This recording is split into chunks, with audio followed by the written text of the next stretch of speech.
Welcome back. This is By the Book, and we're your married relationship coaches. I'm Seth. I'm Sel. And today we're talking about Married at First Sight, Season 17, Episode 15. Talking about Becca and Austin, the former power couple, I guess, that is coming unglued. The question of the day is, why won't he have sex with her? I talk about that because my husband thought it was such a great moment in the after party when Emily asked Austin directly, why won't he have sex with Becca?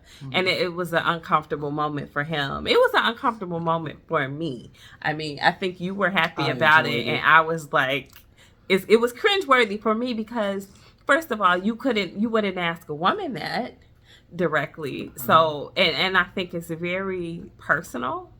I think, she may have agreed with Becca that she would go in and go hard on him. It seems that that's apparent from all the after parties she's appeared on with him. But I don't think it was necessarily an appropriate question for her to ask. Maybe the experts, but not for her to ask in that setting. I don't know if it was appropriate or not, but I did enjoy it to the fullest.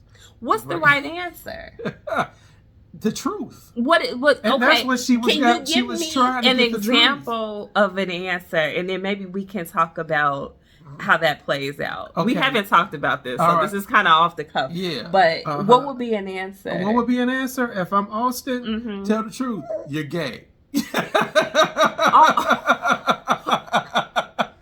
There's something not quite right about what's going on. Okay, so he's obviously not going to say that. I don't, for the record, think that Austin is gay. The man wanted to be pegged. I don't think he wanted to be pegged. See, I think you're taking his words out of context. Nonetheless, I'm taking his whole not wanting to have sex with his wife into account for this whole thing. I mean, there's something going on with this guy. Can you give me another sample answer?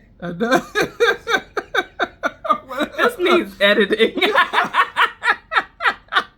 Well, if you don't like girls, that would explain we're a lot. past that. We're past that part. A different answer. A different answer? Austin is straight. Let's start with that premise. Austin is straight. Yeah. And he's having his issues. Okay? Correct. He doesn't want to, because that can't be the only reason that he couldn't possibly want to sleep with Becca. It could be a lot of other reasons, right? But he's trying to be lovey-dovey with her and all of this kissing and holding hands and things of that sort. And so a lot of it is, I think, for the cameras, And so what else could it possibly be other than he's not attracted to her for whatever the reason. That's a fair one. Okay. We know that, all right? Okay. So, the speculation part, why isn't he attracted to her? What could be? That's a hard thing. I think putting somebody on the spot and asking them to pinpoint those things is tough. And now this is something that you and I discuss a lot, and then you guys can maybe chime in and say, is this a difference just between men and women, or is this me? Am I tripping, or is he tripping? Probably you. But like. Yeah, I'm tripping a little bit. No, but I mean, Sel feels like, especially for a man, that there's only a couple of reasons that you could not want to have sex with somebody, and I feel like the reasons that you may not be attracted to someone sexually, at least from a woman's standpoint, could be just innumerable. There's so many things that could just put you off. It could be as simple as, I don't like the way he looks, or he's out of shape, or something like that. It could be, I don't like how he dresses.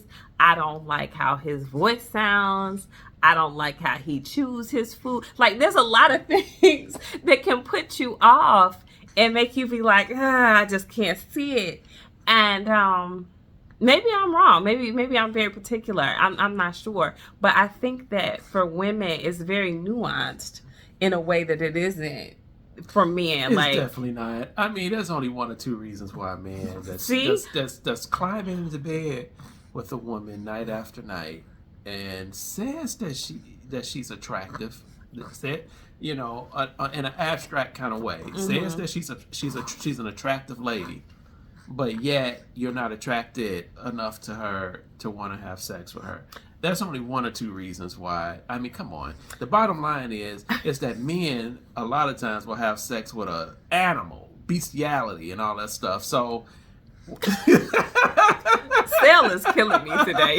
It's killing me today. So men will have sex with a woman that's tall, short, slim, not so slim, and so it doesn't really. A lot of times, if the man thinks that she's attractive, but he doesn't strike me as one of those typical kind of borderline womanizing type guys. He's a little bit. I don't know. I don't want to try to make it a negative thing, but I don't know how else to say this in a non-negative way. But he's like a little bit dorky, not in a terrible way. He seems like a really nice, respectful guy, but he doesn't, like you and I were saying before, he gives me Henry vibes from whatever season. It may have been 12, 11. I'm not sure. But, just a little bit, just a touch of Henry is in him. And he's a little awkward. I don't know. I just feel like it's not as easy for him as it is for a guy that's more sexually forward. And I think the awkwardness, I think the on the spotness, I think the pressure, I think her putting the pressure on and him not really truly being able to take the lead in that may be uncomfortable for him.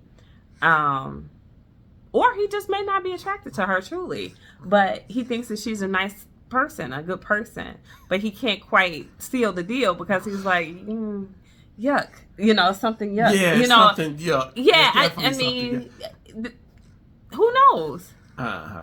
Okay. I tell you what, I didn't suspect that this would be an issue when they were on the honeymoon.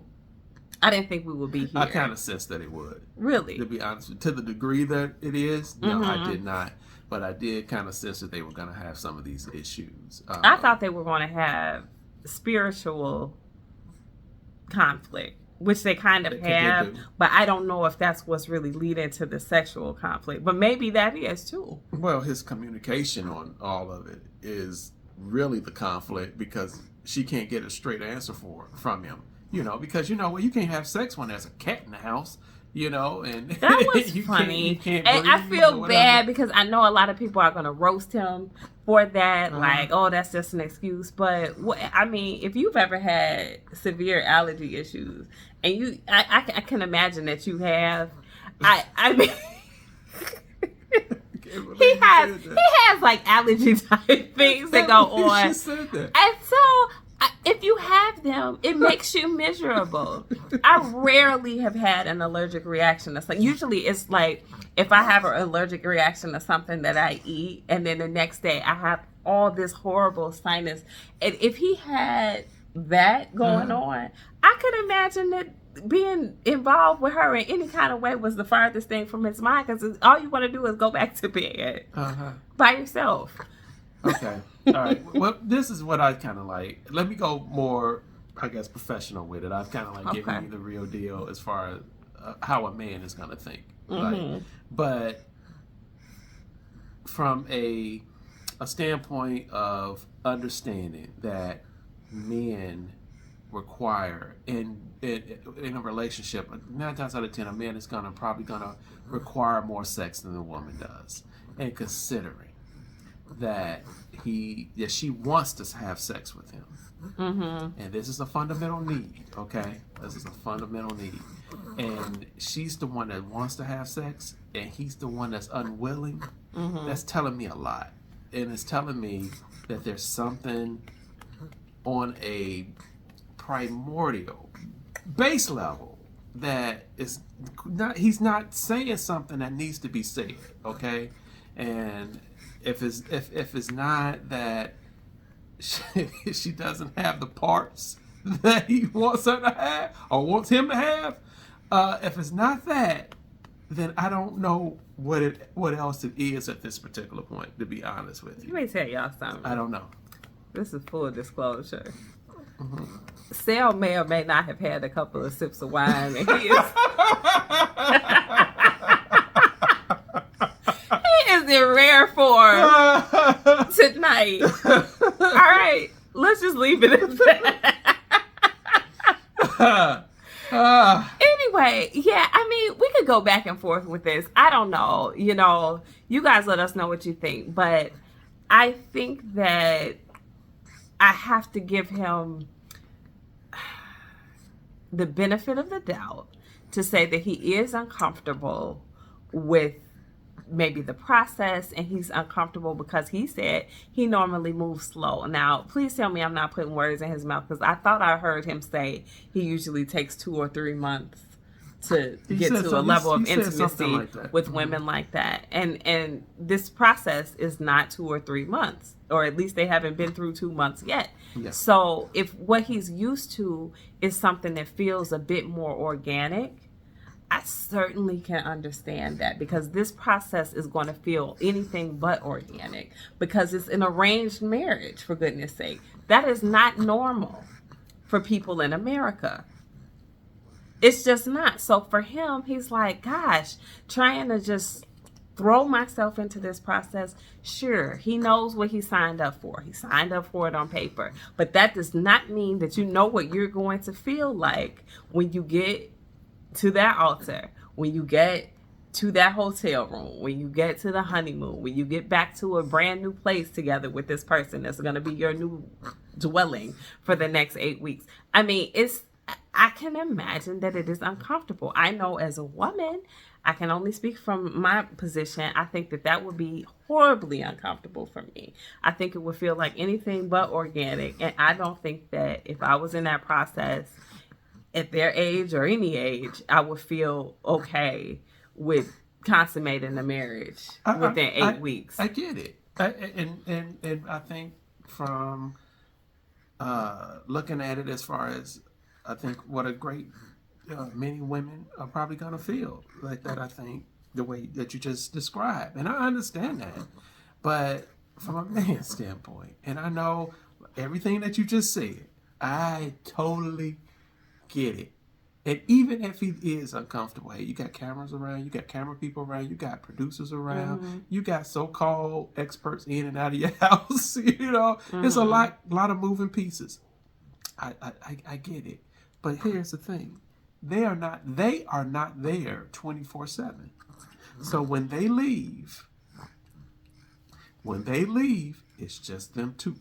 So the pressure should be off, or should be at a low. And how about this? If all of that's going on in the house and it does put you on guard, or you can't relax or whatever, go take a drive with your wife. What if he's a virgin? And go talk. Did we consider that? A virgin?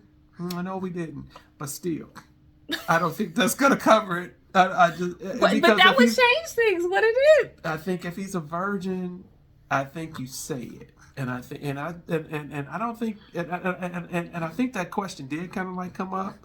If I'm not mistaken, y'all correct me on that one. Yeah, please, because I just thought about that and I didn't want to lose it. I think it did come up. Okay. But even if he is a virgin, a man that's a virgin, he's ready. I mean, he's just like, hey, when are we getting? We're married. Do we have to go through the wedding first? You know, he's gonna be ready. He's gonna be on. And you know, what do you need? I need nothing. I just need you to show up. You know, and so the man is gonna be more ready because it's a fundamental need for the woman and the man. But I just think that it's a little bit more statistically for men. I think it's just a little bit more of a need for me. Yeah, I mean, maybe. But it's obviously not that high on his list of needs, at least not early on in a relationship. So I think the trouble that we're seeing, and he talked a little bit about this in the after party, is that because it's been brought up so much, it's been made such a focal point, at this point in their relationship. They've talked to Dr. Pia about it. Did they talk to Pastor Cal about it? Talk to Pastor Cal about it. They've had activities centered around it. He's, I don't know, been put in a spot where it seemed like, excuse our little baby.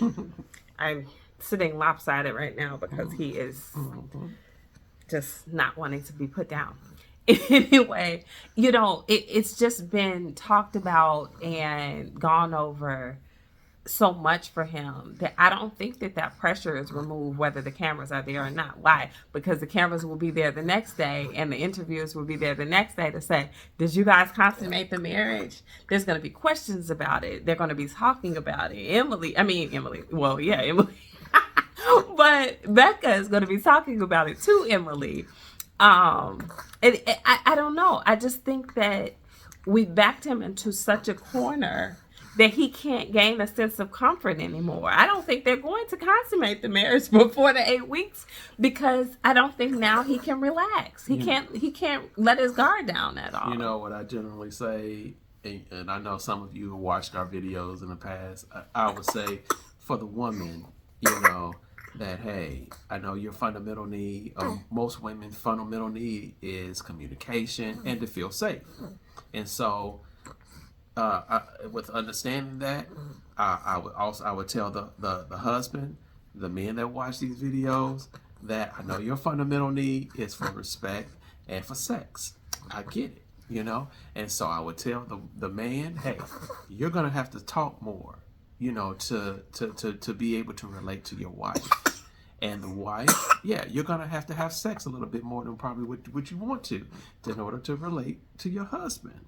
And so it's flipped on this one to where she wants to have sex and he does not, you know? And so he's just going to have to knuckle up Buttercup. This is a trial. This is a trial period for this marriage. I would never tell anybody that during this 8 weeks they have to have sex. You know, I wouldn't do that because there's a good chance that it's not going to go any further than that 8 weeks. So I don't want you to cross any boundaries that you feel like you're not ready for, just sucking it up for your spouse. Especially not a physical boundary like that. She wants it to go further, and he said that he wanted to go further. He lied. He's lied about a few things.